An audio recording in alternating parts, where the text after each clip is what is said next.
Hello students, कैसे हैं आप लोग। आई होप कि आप बहुत अच्छे होंगे। और आज हम पढ़ लेते हैं बीएससी थर्ड सेमेस्टर केमिस्ट्री का एक most important topic, collision theory of reaction rates, जिसको हिंदी में बोला जाता है अभिक्रिया दर का संघट्ट सिद्धांत या अभिक्रिया दर का टक्कर सिद्धांत। आज टक्करें होने वाली हैं बहुत सारी, बहुत ही मोस्ट इंपोर्टेंट टॉपिक है।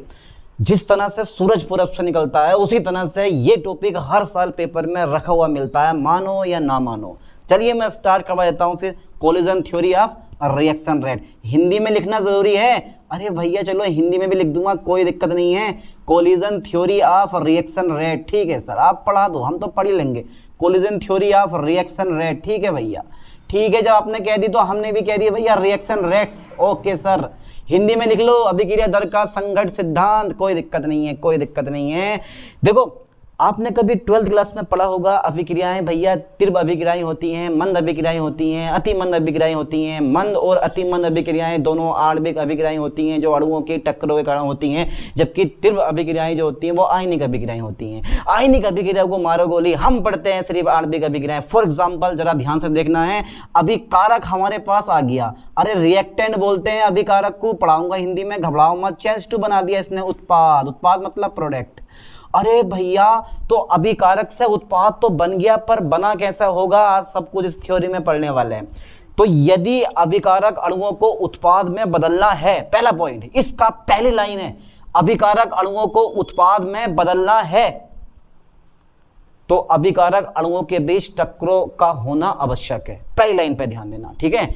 अगर अभिकारक अणुओं को उत्पाद में बदलना है तो अभिकारक अणुओं के बीच टक्करों का होना आवश्यक है। इस बात का फायदा उठा लिया मैक्स स्ट्राउस ने और विलियम लुईस ने, ध्यान देना है, और एक सिद्धांत दे दिया जिसको आप बोलते हो collision theory of reaction rates. अब समझ में बात आ गई होगी कि मैं ये क्यों बता रहा हूं। आपको पता होना चाहिए कि इस थ्योरी का प्रतिपादन किसने करा है, नाम याद कर लो क्योंकि बीएससी में पढ़ रहे हो आप, मैक्स स्ट्राउस तथा विलियम लुईस ने। चलिए मैं इस लाइन को लिख दूं तब समझ में आएगा।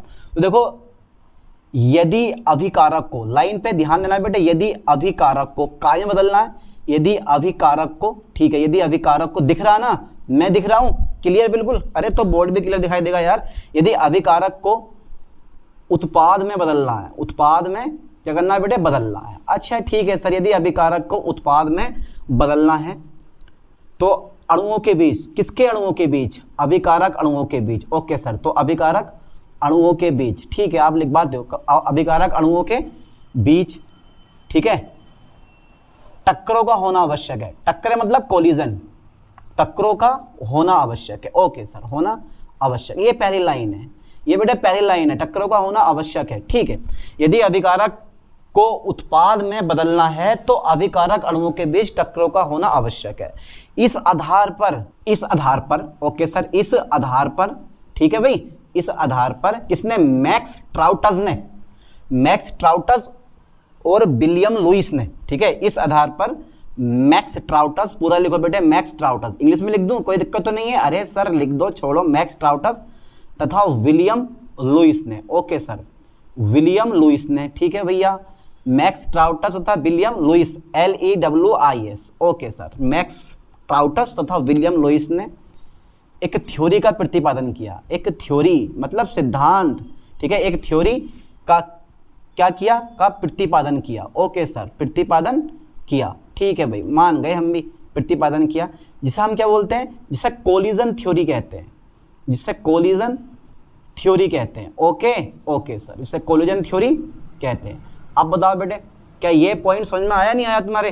तो ये तो थोड़ा बेसिक इंट्रोडक्शन था, अभी थ्योरी आई नहीं है, सिर्फ बेसिक बताया, क्योंकि आप बीएससी में पढ़ रहे हो यार, और बीएससी लेवल का आपको लिख के आना पड़ेगा। 12th क्लास के जमाने गए कि एक दो पॉइंट याद कर लिया हो गया काम, यहाँ समझना पड़ेगा टोटल हमें।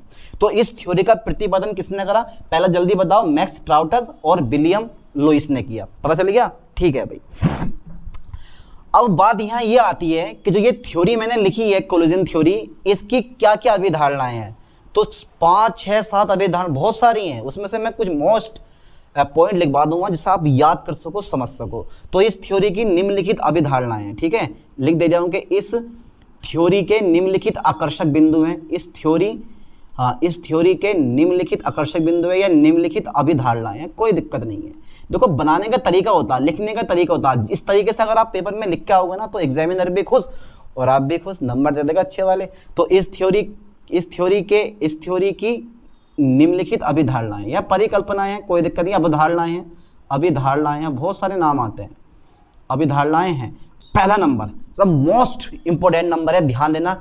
एक रासायनिक अभिक्रिया अभिकारक अणुओं के बीच टक्करों के कारण होती है। क्या ये लाइन आपको याद नहीं होगी यार? एक रासायनिक अभिक्रिया अभिकारक अणुओं के बीच टक्करों के कारण होती है। बहुत अच्छी लाइन है, बहुत बढ़िया लाइन है। टक्करें, अभिक्रिया तभी तो होगी जब टक्करें होंगी, जब टक्करें नहीं होंगी तब अभिक्रिया कैसे होगी यार? टक्कर होना बड़ा जरूरी है भैया। तो पहला नंबर क्या कि एक रासायनिक अभिक्रिया यानी कि एक रिएक्शन जो होती है, यानी कि एक अभिक्रिया जो होती है, ठीक है, एक अभिक्रिया, ठीक है, अभिकारक अणुओं के बीच, ओके सर, अभिकारक या अभिकारी बोल सकते हो, क्रियाकारी बोल सकते हो, बहुत सारे नाम आते हैं, ठीक है। एक रिएक्शन अभिकारक अणुओं के बीच, ठीक है सर, अभिकारक अणुओं के बीच, ओके ओके ओके, टक्करों के कारण होती है, यानी कोलिजन्स टक्करों के कारण होती है, टक्करों के कारण होती है, ओके सर, ओके ओके, कारण होती है। क्या ये लाइन समझ में आई आप लोगों के? अरे क्यों ना आ गई, जबरदस्ती आ गई। अब बात यहाँ ये आती है कि क्या प्रत्येक टक्कर के बाद उत्पाद बनेगा? है भैया, अरे 10 टक्करें हो गई, 10 टक्करों के बाद उत्पाद बनेगा। अरे समझदार तो बहुत लग रहे हो यार तुम, मुझे बात को तुम पता नहीं कहाँ ले जा सकते हो, मुझे पता है तुम्हारे बारे में। सेकंड नंबर ध्यान से सुनना, जो बोल रहा हूँ 100 रुपये की लाइन है ये, और इसका सेकंड नंबर ये वाला है कि क्या प्रत्येक टक्कर के बाद उत्पाद बनेगा? आपका आंसर होगा नो सर, प्रत्येक टक्कर के बाद कभी भी उत्पाद नहीं बनेगा। अच्छा, नहीं बनेगा तो कब बनेगा? प्रत्येक टक्कर के बाद उत्पाद नहीं बनता है, केवल प्रभावी टक्कर के फलस्वरूप उत्पाद बनता है। अब ये प्रभावी टक्कर क्या होती है आगे डिस्कस करेंगे, घबराओ मत यार, पहले कुछ पॉइंट लिख लो जिससे आप समझ सको यार ये थ्योरी कहना क्या चाह रही है। पहले नंबर समझ में आया? ठीक है, तो देखो अभिकारक अणुओं के बीच, आप खाली अणु भी लिख सकते हो, आपकी मर्जी है भाई, अभिकारक अणुओं के बीच, ठीक है, अभिकारक अणुओं के बीच, ठीक है सर, अभिकारक अणुओं के बीच, ठीक है, प्रत्येक टक्कर प्रभावी नहीं होती, प्रत्येक टक्कर प्रभावी नहीं होती। प्रभावी मतलब होता है इफेक्टिव नहीं होती, प्रत्येक टक्कर प्रभावी नहीं होती है। अच्छा, ये बात है, प्रभावी नहीं होती है, ठीक है सर, मैंने मान लिया, जो मान लिया वो ठान लिया, वो कर दिया, ऐसा मान लो। अभिकारक अणुओं के बीच प्रत्येक टक्कर प्रभावी नहीं होती है। और मेरे दोस्त, बात तो यहाँ ये आती है जब इस चीज का पता चला कि प्रभावी टक्कर के पश्चात उत्पाद बनता है, प्रभावी टक्कर के पश्चात उत्पाद बनता है। अगर टक्कर प्रभावी होगी तो भैया उत्पाद बनेगा, वरना उत्पाद नहीं बनना वाला है, समझ गए? टक्कर भैया उत्पाद बनाना है तो टक्कर प्रभावी होनी चाहिए, इफेक्टिव होनी चाहिए, तो बनेगा उत्पाद, बनना कहानी खत्म। तो अभिकारक अणुओं के बीच प्रत्येक टक्कर प्रभावी नहीं होती है, प्रभावी टक्कर के पश्चात ही उत्पाद बनता है। अब बात यहाँ ये आती है, थर्ड नंबर हमसे ये कहता, देखो बिल्कुल क्रम भाई मैं समझा रहा हूँ आपको, बिल्कुल क्रम भाई आराम समझ लोगे।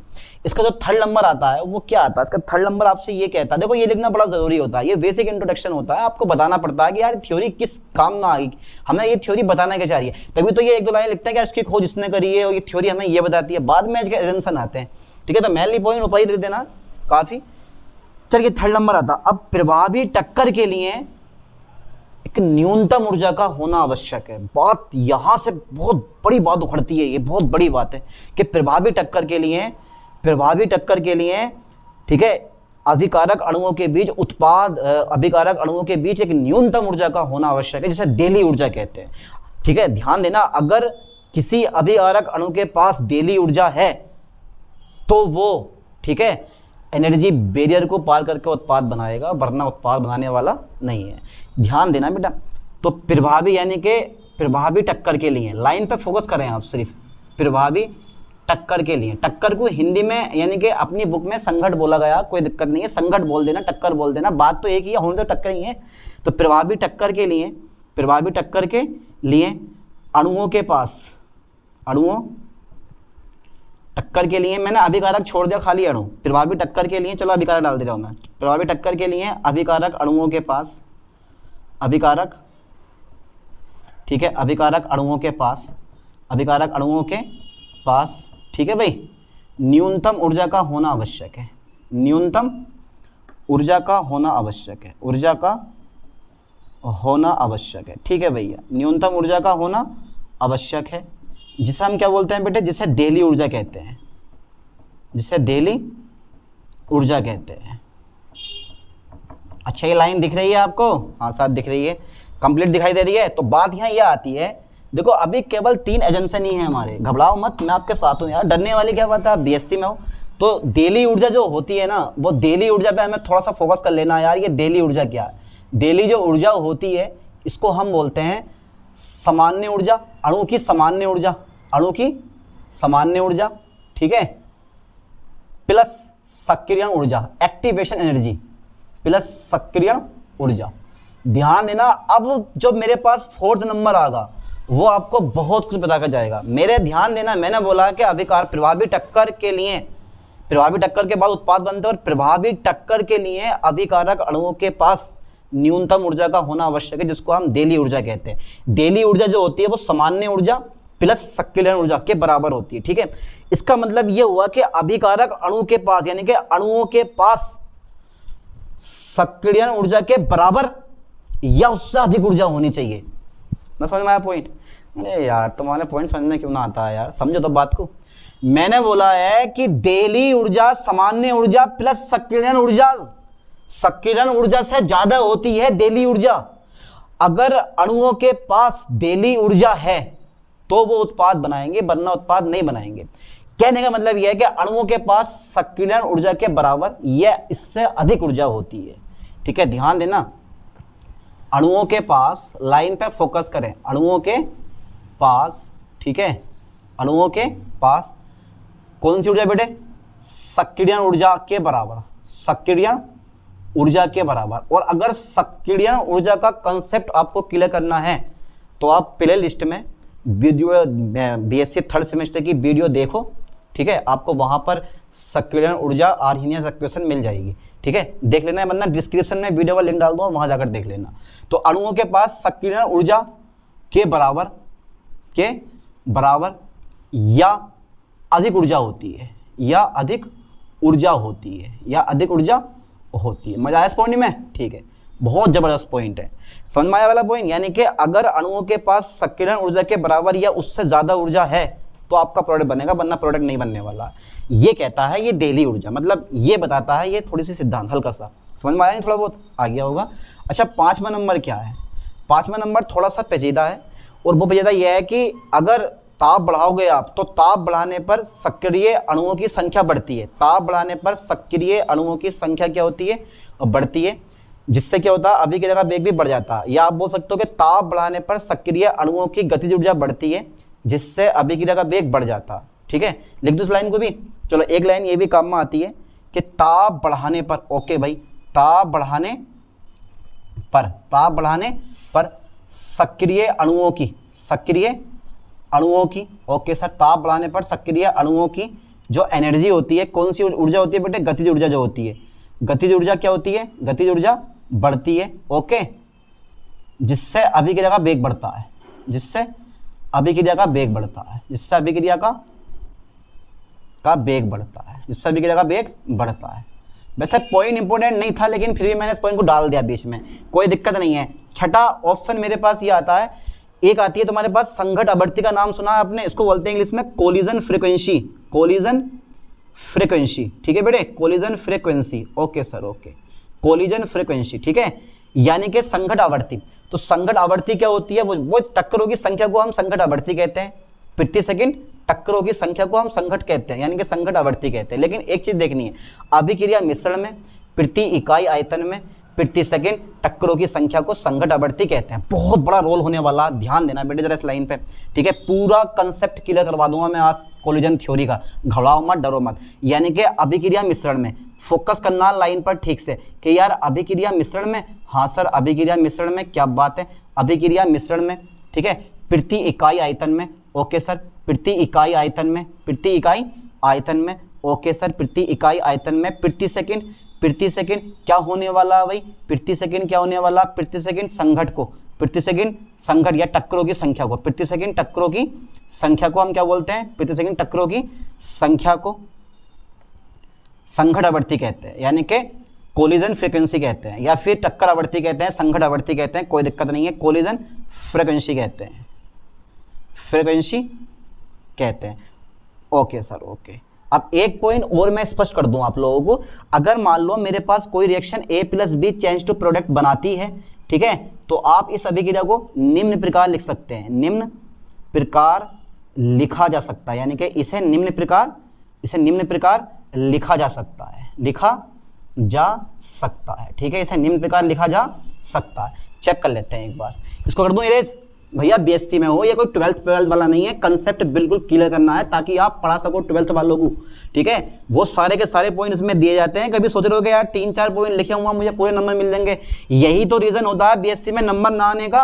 आप पढ़ के जाते हो इतना सा और क्वेश्चन मांगता है इतना बड़ा, तो तभी तो नंबर कम आते हैं। अब जैसे टीचर ने देखा यार 10 नंबर का क्वेश्चन है, थोड़ा सा लिखा है, 1 पन्ना भरा है, काट देता है वहाँ पे। तो आपको बड़ा अच्छी तरह से वर्णन करना है उसको अपने शब्दों में, ठीक है, तो नंबर मिलते हैं बीएससी में अच्छे वाले। इसलिए तो मैं तुम्हें इतना लिखवा रहा हूँ, वरना मेरा मन करता मैं भी 2-3 पॉइंट लिखवाता चला जाता, वो छोड़ो हो गया काम, लेकिन क्लियर करना है बिल्कुल A to Z पॉइंट। चलिए, तो इसे निम्न प्रकार लिखा जा सकता है, कैसे करके जरा ध्यान देना बेटे लाइन पे। जो मेरे पास वेग होगा R = ZAB, ठीक है, और e की पावर -के EA/RT, ठीक है, जहां मैं लिख सकता हूं, जहां ZAB जो है, जहां ZAB बराबर अभिकारक A, ये क्योंकि A क्या है, अभिकारक है, ठीक है, अभिकारक A तथा B की क्या है बेटा, आवृत्ति है, B की आवृत्ति है, यानी कि फ्रीक्वेंसी बोलते हैं इसको, आवृत्ति है।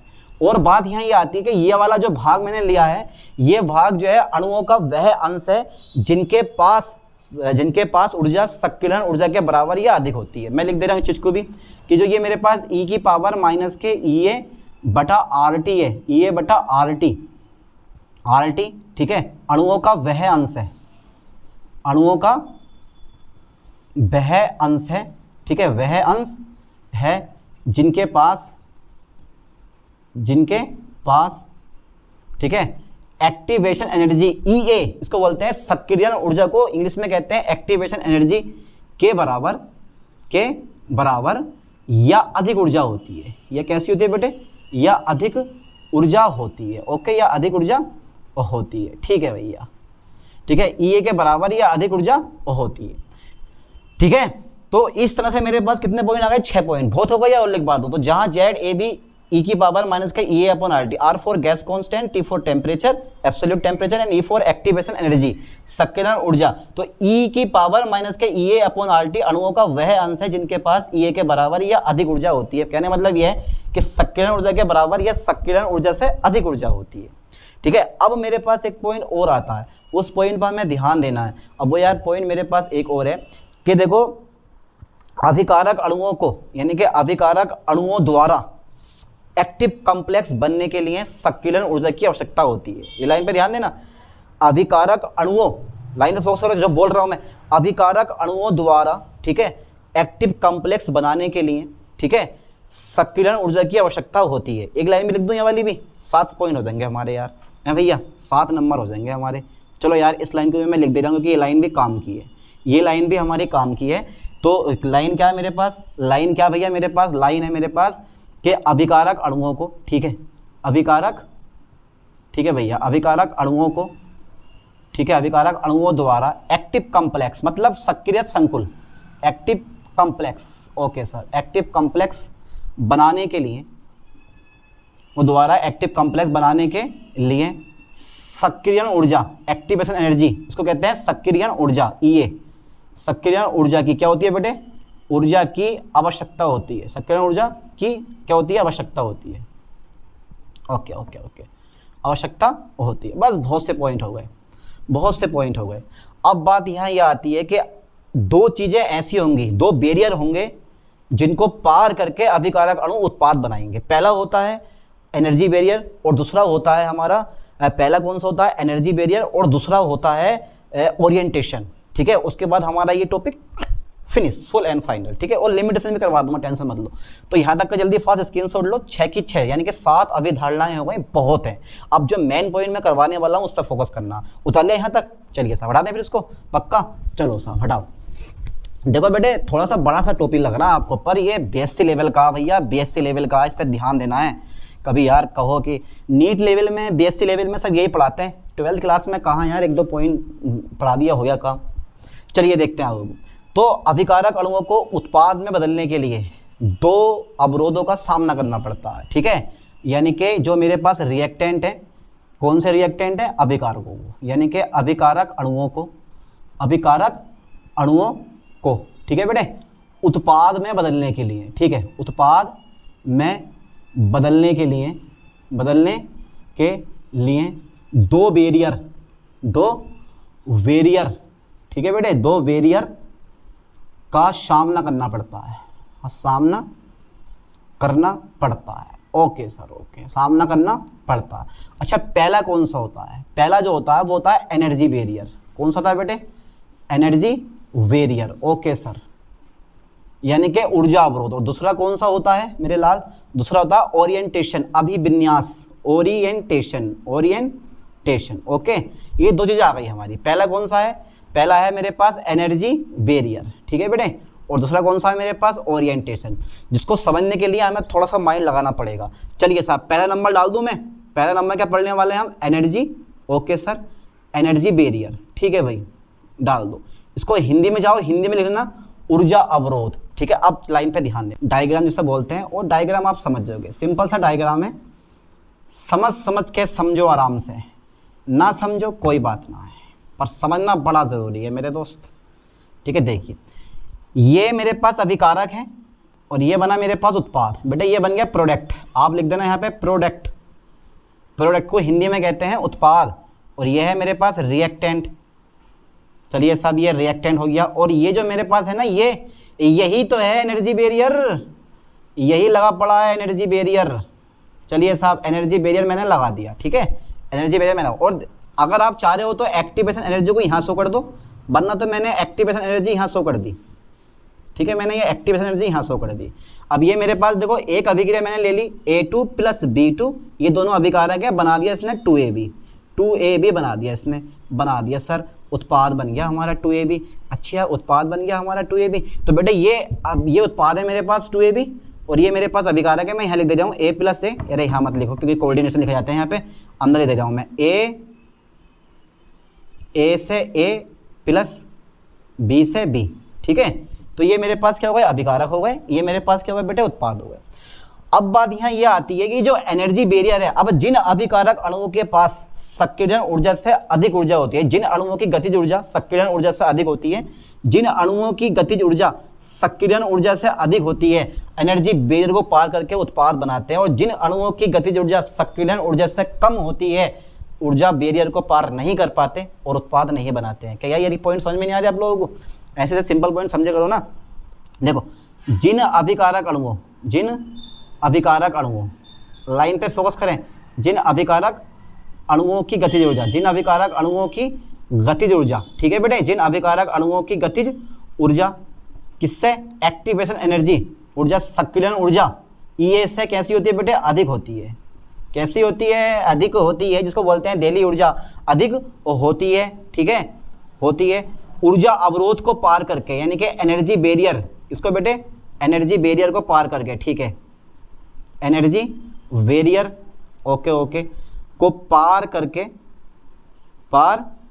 उत्पाद बनाते हैं, ठीक है, उत्पाद बनाते हैं, ओके, ठीक है सर। तथा जिन अणुओं की, ओके सर, जिन अणुओं की गतिज ऊर्जा, जिन अणुओं की गतिज ऊर्जा किससे कम होती है बेटे, जिन अणुओं की गतिज ऊर्जा ये एक्टिवेशन एनर्जी से कैसी होती है, कम होती है, कम होती है, ऊर्जा अवरोध को पार नहीं कर पाते, ऊर्जा अवरोध जिसको बोलते हैं एनर्जी बैरियर को पार नहीं कर पाते, पार नहीं कर पाते हैं, और उत्पाद नहीं बनते, और उत्पाद नहीं बनते। पहला कंप्लीट हो गया।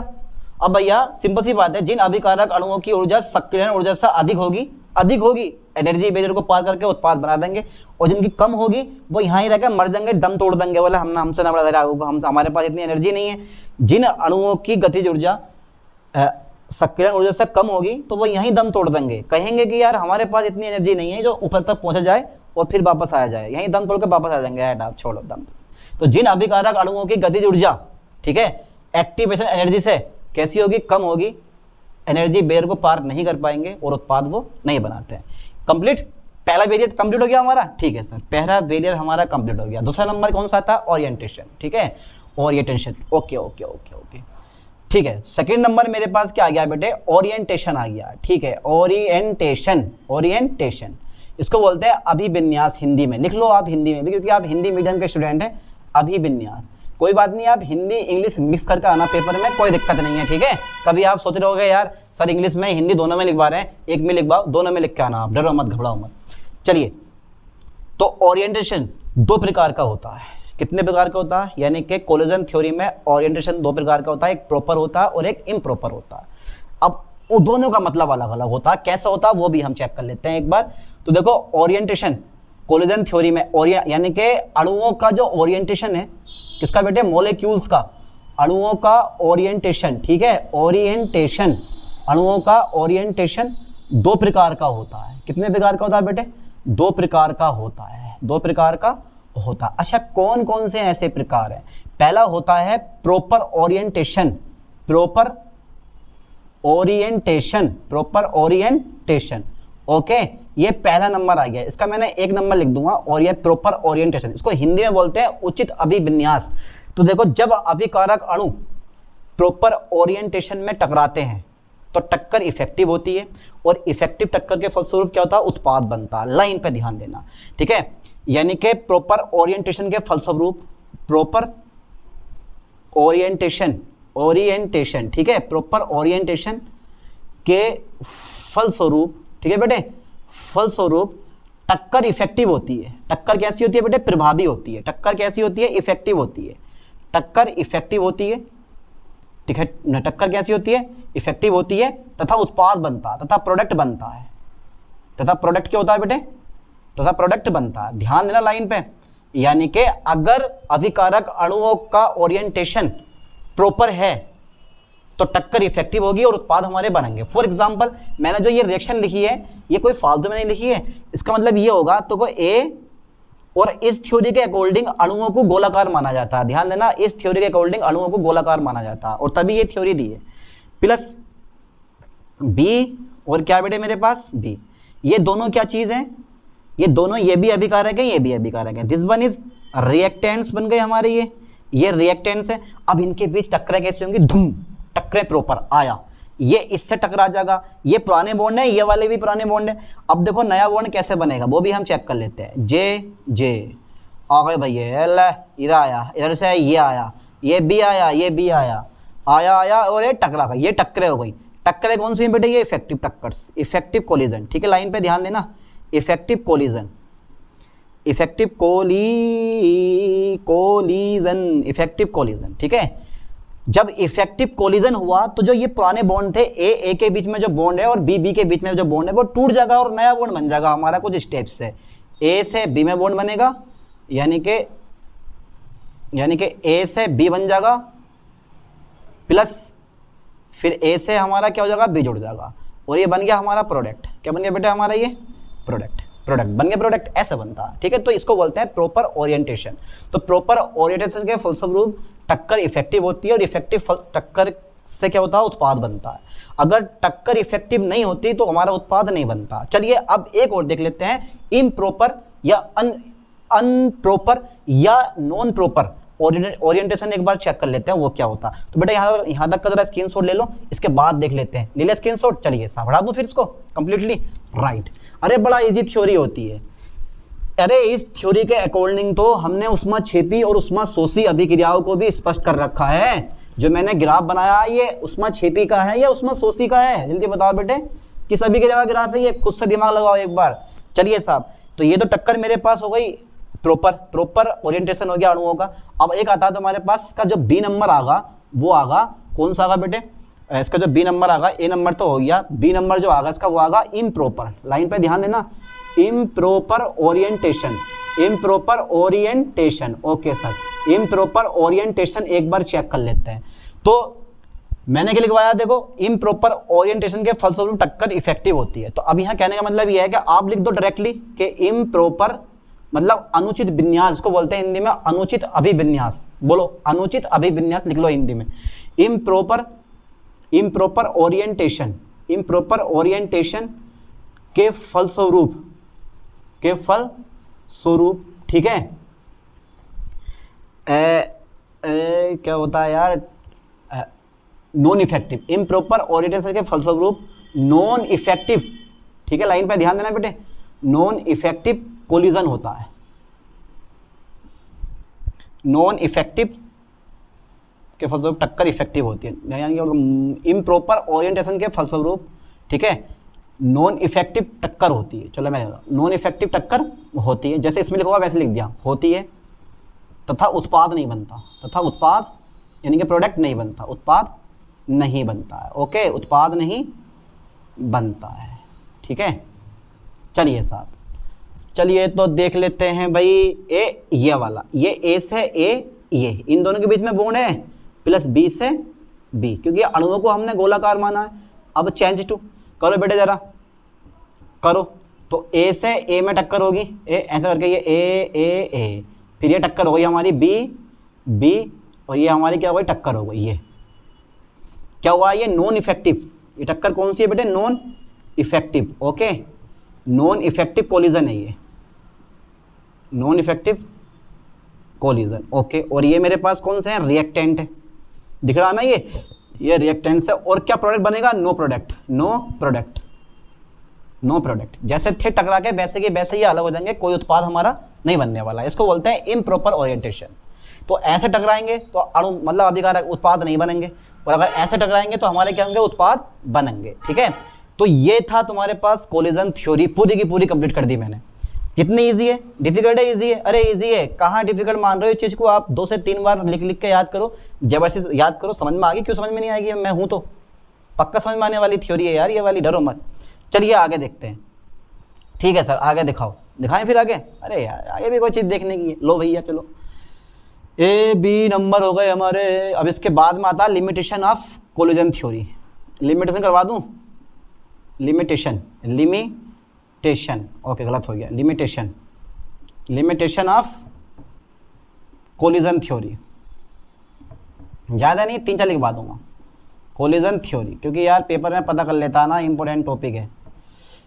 चलो लिख दे रहा हूँ, यहाँ से लिखो यार, हटाओ, limitation of collision theory. Okay, तो सबसे पहले जो लिमिट थी इसकी, वैसे तो ये लगभग सही माना जाता है, लेकिन 1-2 कमियां और पाई जाती हैं इसके अंदर। तो इस थ्योरी के अकॉर्डिंग पुराने बॉन्ड कैसे टूटते हैं और नए बॉन्ड कैसे बनते हैं, इस चीज़ के बारे में कोई व्याख्या नहीं की जा सकती।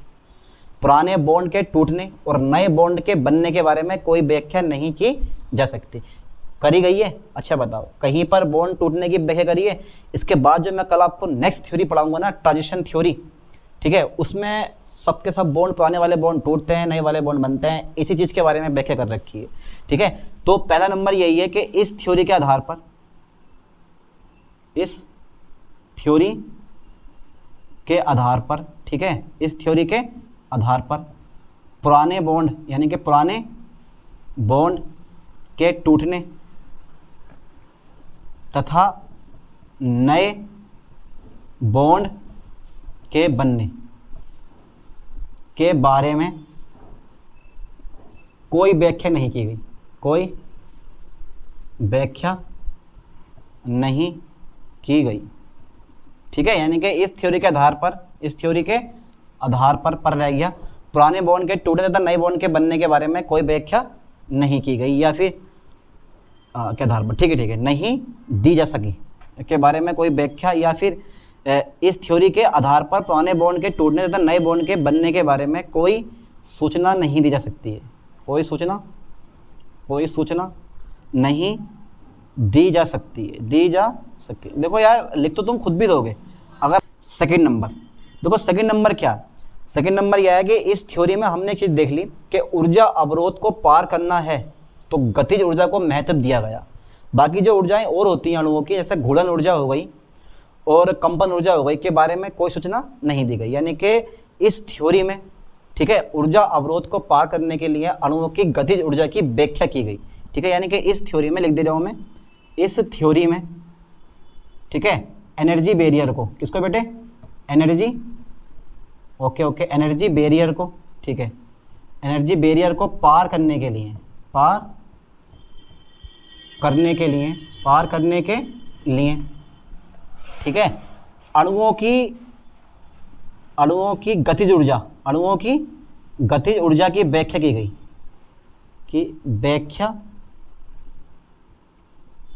गई, परंतु घूर्णन ऊर्जा भी होती है हमारी एक, घूर्णन ऊर्जा तथा कंपन ऊर्जा के बारे में कोई सूचना नहीं दी गई, कोई सूचना नहीं दी गई,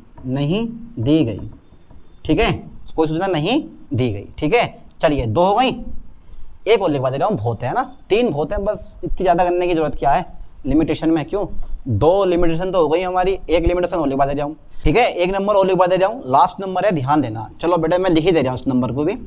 ठीक है, देखो, यह उन अभिक्रियाओं, ध्यान देना बेटे, यह उन अभिक्रियाओं हेतु, ओके, यह उन अभिक्रियाओं हेतु, ठीक है, स्टेरिक इफेक्ट ज्ञात करने की कोई विधि नहीं है, ज्ञात करने की कोई विधि नहीं है, जिनका वेग स्थिरांक, जिनका वेलोसिटी कांस्टेंट या रेट कांस्टेंट, जिनका वेलोसिटी कांस्टेंट,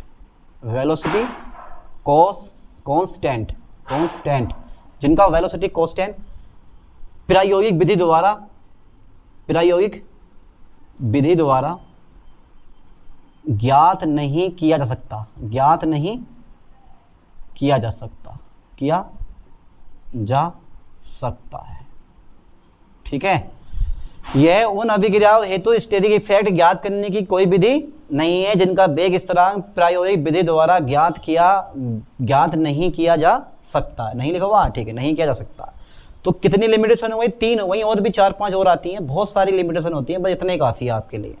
तो आई होप के लेक्चर आपको समझ में आ गया होगा, लेकिन एक्टिवेशन एनर्जी पढ़नी बहुत ज़रूरी है। आप एक्टिवेशन एनर्जी मत छोड़ना, क्योंकि पूरी कहानी उसी पर आधारित है। इस सिद्धांत ने सिर्फ गतिज ऊर्जा की ऊर्जा अवरोध को पार करने के लिए अणुओं की गतिज ऊर्जा की व्याख्या करी, लेकिन जो अणुओं के पास घूर्णन ऊर्जा होती है, कंपन ऊर्जा होती है, इलेक्ट्रॉनिक ऊर्जा होती है, किसी के बारे में कोई सूचना नहीं दी। तो बहुत जगह फेल हुआ, और इस सिद्धांत में जो कमियां थी उनको दूर करने के लिए आता है तुम्हारे पास सक्रिय संकुल सिद्धांत, जिसको बोलते हैं हम ट्रांजिशन थ्योरी, वो आती है, वो पढ़ेंगे अभी आगे, यानी कि नेक्स्ट लेक्चर में वही थ्योरी आज पढ़ने वाले हैं हम। ठीक है, चलो साहब, मिलते हैं नेक्स्ट लेक्चर में नेक्स्ट वीडियो के साथ। थैंक्स।